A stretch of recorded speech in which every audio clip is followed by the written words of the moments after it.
Welcome to our channel. Today we how to sync Outlook calendar with iPhone, quick fix step by step clearly.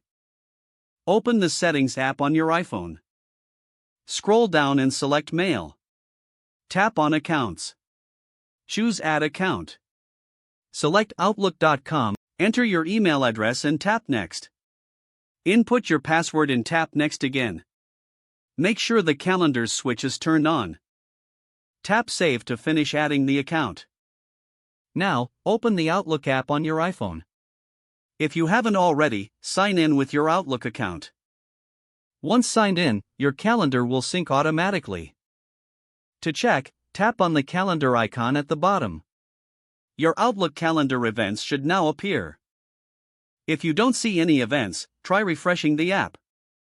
You can also force a refresh by pulling down on the calendar view. This will ensure all your latest events are displayed. Your Outlook calendar is now synced with your iPhone. If the page does not load, refresh the browser or try again in a private or incognito window.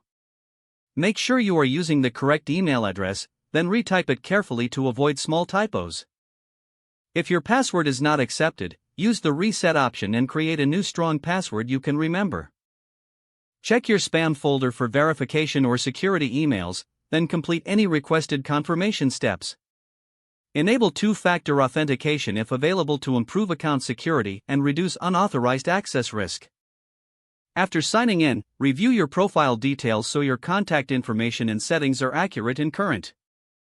If you see an error message, note it down and try again after restarting your device and internet connection. Log out when you finish, especially on shared devices, to keep your account and payment information secure. If the page does not load, refresh the browser or try again in a private or incognito window. Make sure you are using the correct email address, then retype it carefully to avoid small typos. If your password is not accepted, use the reset option and create a new strong password you can remember. Check your spam folder for verification or security emails, then complete any requested confirmation steps. Enable two-factor authentication if available to improve account security and reduce unauthorized access risk. After signing in, review your profile details so your contact information and settings are accurate and current. Don't forget to like this video and subscribe to our channel for more step-by-step tech guides.